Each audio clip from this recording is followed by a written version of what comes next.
Hey, what's going on, guys? Brandon here with Exotic Cars 19. It has been a while since I made a video, but appropriately making another one here with the 350. Again, this time joined by another 350. So, buddy named Alex reached out to me on Instagram, who just recently got a 2019 GT350 in Ford Performance Blue, and figured why not just get them together. First and foremost, just because it's never a bad time to kind of get two 350s together, but kind of talk about some of the differences, I guess. I kind of put a little cheat sheet together, took a little crash course this morning about some of the changes from a 2017 to 19. If you guys are subscribed, you guys should know about mine here. This is a 2017 GT350 in lightning blue with the white stripes and the black pinstriping. So for the new models, they did away with the lightning blue along with some other colors. Off the top of my head, whatever the yellow was, leadfoot gray, some other stuff.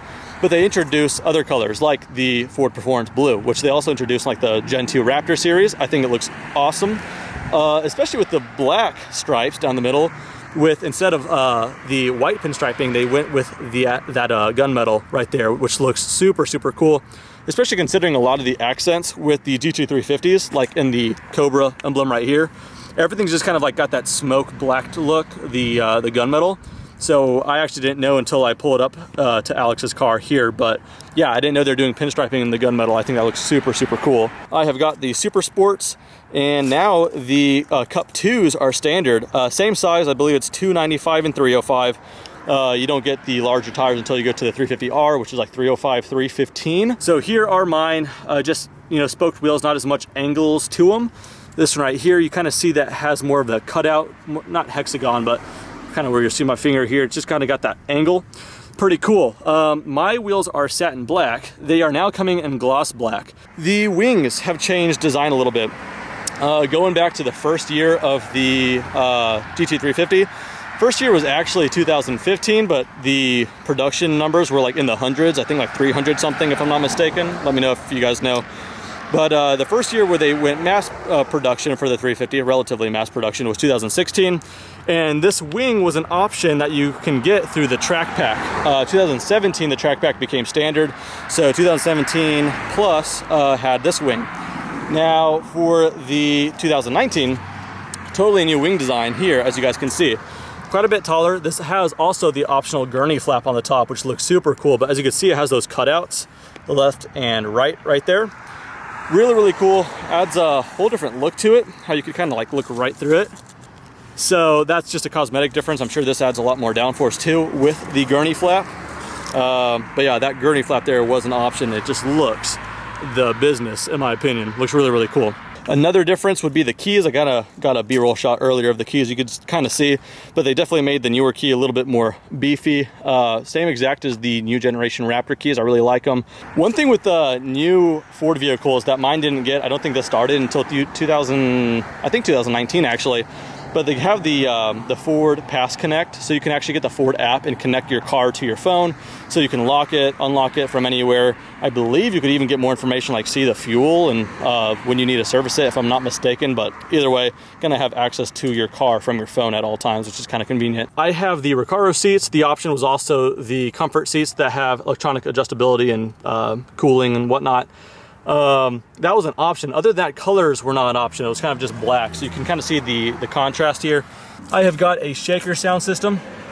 If I zoom in right here, it's kind of got that almost stainless steel but black stainless steel look, but it is plastic. It doesn't look bad, but it does feel like plastic, so I will say that. So as you can see right away, gloss carbon fiber, which yeah, in my opinion, that just totally ties in the interior of the 350. I mean, the 350 is already such a more special car, so the interior should kind of follow suit. Also, you can kind of see that kind of gray and black two-tone. So they really kind of cleaned that up. Also with the seat, these are the comfort seats rather, but yeah, they really did give that a more refined look. Just that carbon fiber bit alone really helps that out. Oh, and then lastly, I almost forgot to mention, if I stretch the camera out right here, you can see that emblem right in between the two gauges for the Bang & Olufsen sound system. Like I said, mine's got the shaker. I believe it is significantly improved here. I don't dislike my shaker at all. I think it's fine. Plus, I think everyone can agree that the best sound system will be out of the 5.2 liter flat plane crank out of the exhaust. But I do like my sound system. Haven't heard it yet with this one. Maybe I will, but this certainly should be a big improvement. I believe there's even a subwoofer in the back. The calibration has changed, been recalibrated anyway, with the anti-lock brake system, electronic stability control, and then the electronic steering. Those have been retuned a bit. But yeah, other than that, I'm sure, like I said, there's like a few more parts here and there, but those are the big heavy hitters from that you could just tell from the naked eye and from the spec sheets you could read online. But that's kind of that.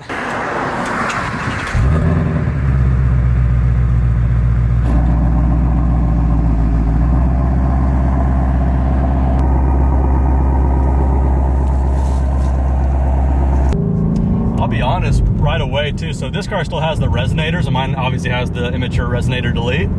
But the difference isn't so vast, especially, well, I haven't really passed 3,000 RPM, but it's it takes a lot of miles to, like, behind the 350 with the resonators and then to delete it to realize it. But the difference is actually kind of minuscule, but once you have so many miles in the 350, you kind of want some kind of change. So it took me riding in a buddy's 2016 that had the resonator delete, and I heard just that little bit of a difference on the top end, and that was enough for me to go ahead and do that myself. But right off the bat, it's plenty raspy, and you got one of the seats up too. So my thing, I always have the seats folded because it just brings in a little bit of that exhaust sound. Yeah, there's plenty of noise with the stock 350. I'm still doing the resonator delete for sure. Yeah, it's like at that point, like, why not? Just so you know, like, at that point, there's no difference with the R as far as the soundtrack. And it's so funny being in a familiar cockpit, looking out and seeing a different shade of blue with black stripes. Gosh, I can't get over that gloss carbon fiber. That's sweet. I'm gonna have to look at some aftermarket stuff, see if anyone can make one for my old 17.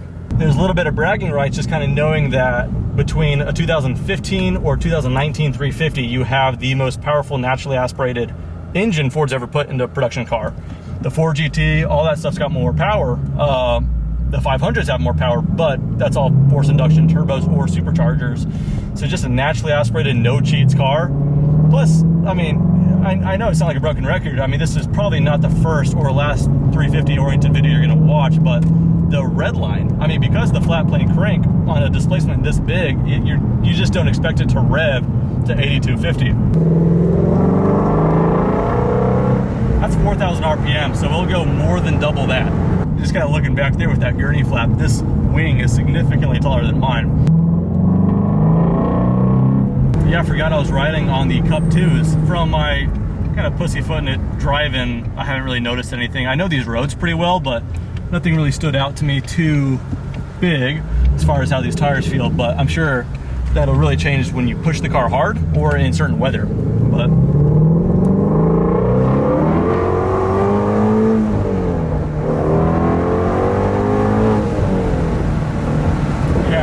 I didn't go full throttle until the next gear when I was kind of low RPMs, because it does brake, like you said. I'm sure once they have heat in them, they'll stick like no one's business. 20% throttle. Coming out of the corner, so I didn't want to step on it, but it barks. Little pop there.